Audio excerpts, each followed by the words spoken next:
I've been one of the biggest Jalen Green truthers since his high school years, and fast forward to now he entering year 3, and it is about that time you would expect a future star to make a big leap. Now Jalen Green himself is an interesting evaluation. Most of his numbers, from advanced stats to more common ones like field goal or 3-point percentage, aren't necessarily the best, but even so, there have been improvements in areas. He's still inefficient, don't get me wrong, but he saw an uptick in both field goals and threes last year, and his efficiency only dipped ever so slightly.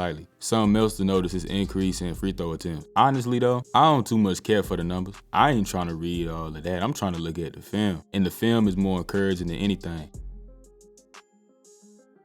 The thing about Jalen Green is his athleticism. He's one of the best athletes in the league, especially among guards. He's got elite speed, explosion, and especially body control, able to twist and contort his body to finish.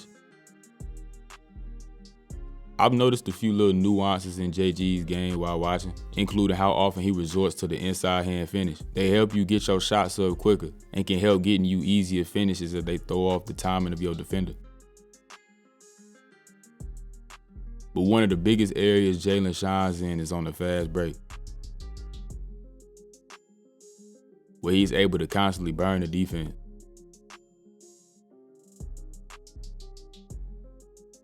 But he's also marvelous at filling lanes, putting himself in great positions to score.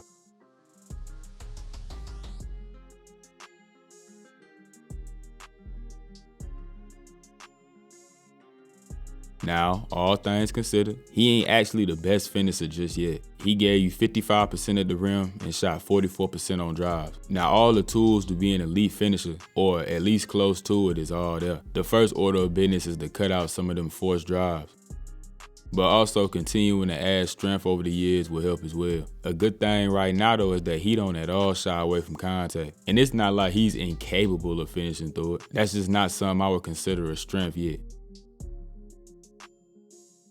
Easily my favorite part of his development is the inclusion of a solid floater game. Up to a pretty good 49% last year, up from an absolute heinous 20% his rookie year. Now considering the caliber of athlete we talking about, an at least adequate float game will open up so many more opportunities for looks at the rim. Seeing a young guard using an intentional floater like this and actually making strides with it is very promising. One place he's able to put his floater to use is in the pick and roll. Here he further shows the maturation of his game, meticulously picking his spots for good looks.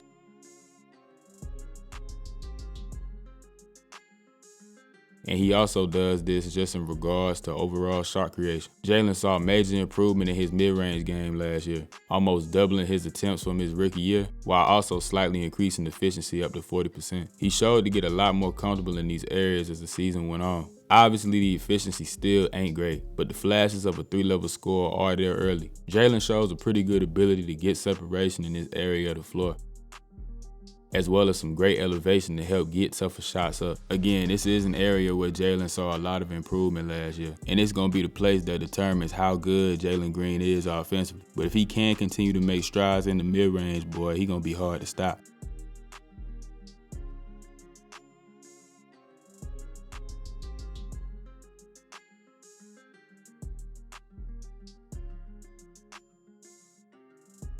Now, talking about Jalen as a 3-point shooter is interesting, because evidenced by the numbers, he definitely missed a lot. 34% on 7 attempts is teetering on boo-boo status, and a lot of misses come from some absolutely revolting shot selection. He will put up some insane shots. It's just who he is, I ain't gonna lie. He's been a tough shot taker for as long as I can remember watching him. Now with that said, he's capable of making these shots, but without a doubt, a lot of the shots you'll see him take will make you make that ooh face. Regardless though, you get to see the same elevation here as well as some solid separation. He's got some good move in his bag already, one of his favorites being different variations of the step back.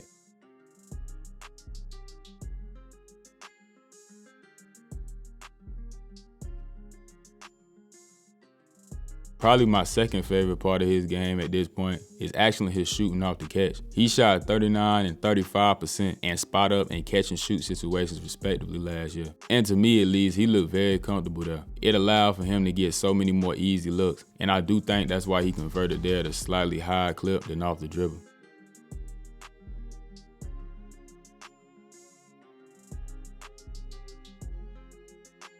A common way for him to get into these shots was off some kind of handoff or a dribble handoff. So even though he is finna be sharing the court a lot with a couple of very expensive shot chuckers, him showing to be a viable off-ball threat will hopefully add to his own core value.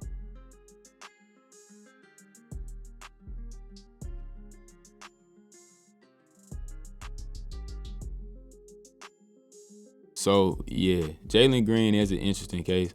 I wanted to make this vid for real because a lot of the opinions that I'm seeing on Jalen Green at this point either are pretty negative or they're a little too positive in my opinion. For me, where I think he falls as a player at this point is somewhere in the middle of them two. Now, I do still believe, and he has all of the ability to actually be a star in the league, but I could very well see him just being a good player, a valuable role player somewhere, something like that. Either way, this year right here is a really big year for him. I hope y'all enjoyed this one right here. Not gonna lie, was definitely supposed to have this out maybe about 2 weeks ago now. My fault. It is what it is though. Hope y'all enjoyed it. Y'all make sure y'all like, comment, and subscribe, and I'm gonna be back with my next one real soon.